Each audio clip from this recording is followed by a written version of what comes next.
Eight o'clock in the morning is breakfast time for Belgian Euro MP Alain Hutchison. Time to read the paper at home in Brussels with his wife. At the same time, at a hotel in Nicosia, Cyprus, Euro MP Karin Rezetaritz, who is Austrian, and her assistant Michaela are looking ahead to an especially busy day.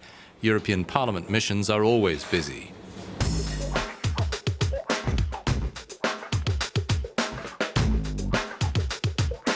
Hutchison drives to the office. For Rezetaritz, there's a briefing to attend. Given by the European Commission representation in Cyprus, Hutchison is privileged in that he lives and works mostly in his own country. Other MEPs move around a great deal more.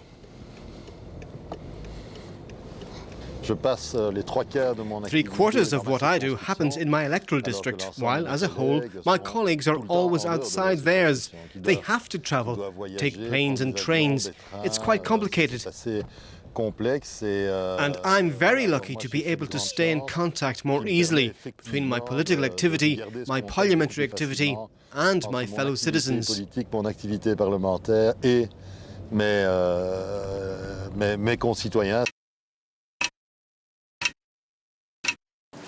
This doesn't mean less work. At 9 a.m., together with his staff, Hutchison reviews everything to do today. Half an hour later, he's being interviewed for national television. It's about labor relations and liberalization in postal services.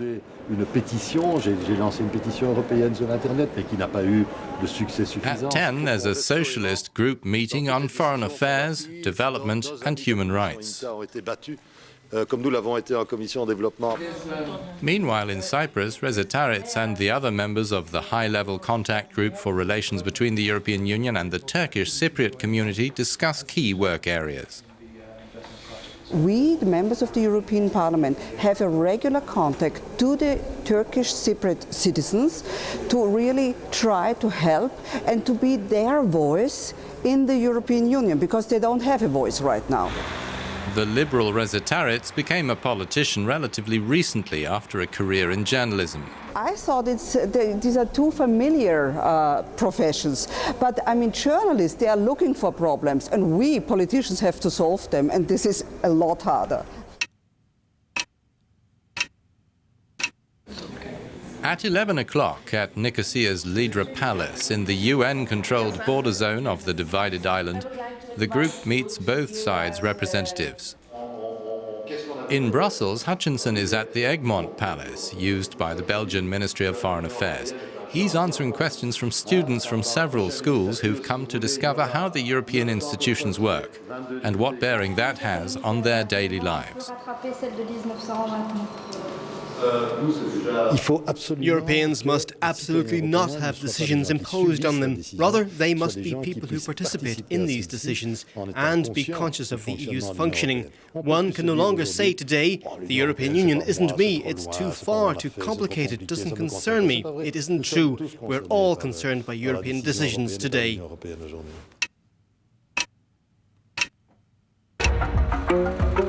Far away in the eastern Mediterranean, at 1 o'clock, the coach carrying the MEPs crosses the border into the Turkish Republic of Northern Cyprus. Self-proclaimed in 1983 but never internationally recognized. Its population is excluded from the EU, even though the whole island is officially considered as EU territory. A Chamber of Commerce hosted business lunch follows.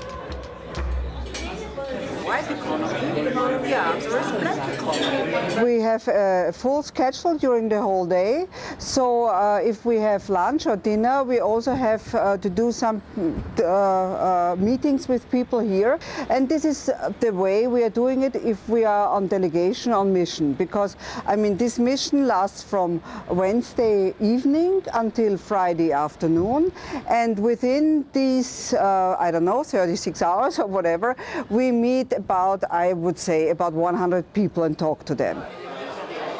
Hutchison has a meal at a restaurant near the Parliament with his daughter, who is his assistant. Lunches are all very different from each other. Today, it's with my assistant and you others here. But most of the time, it's a sandwich at a meeting here, a sandwich there. One has a lot of meetings at midday because it's a time when one receives a lot of people. Because people have more time around now.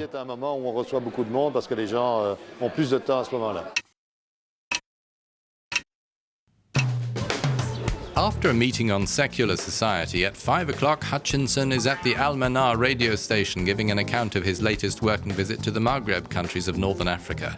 In Cyprus, it's meetings back-to-back. Reza Taretz and the other delegates see the Turkish Cypriot leader Mehmet Ali Talat.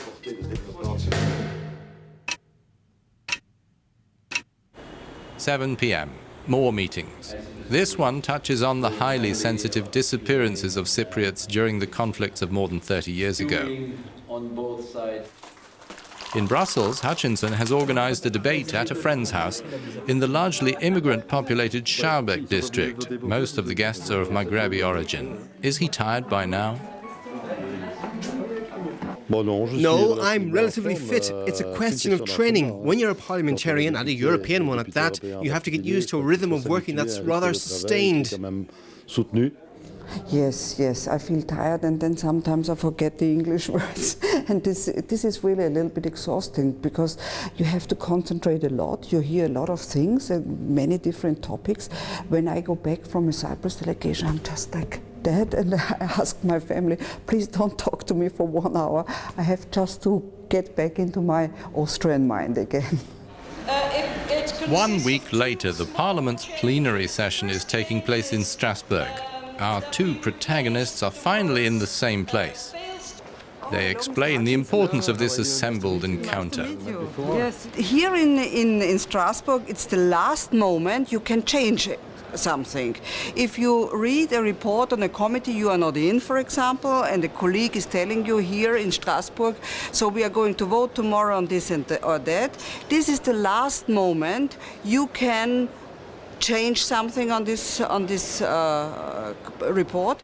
It's also here the last chance for you to say something in the debate, because for each vote there is a last debate here in the plenary. And so if you want to defend your report, you can talk there, and if you want to say something against it, you can say it also. A Eurodeputate's work is divided between Brussels, Strasbourg, the country in which he or she is elected, and missions abroad. If the more than 700 MEPs all move around as much as our two examples, it goes some way to explaining why the Parliament is the EU institution in which Europeans invest the most confidence.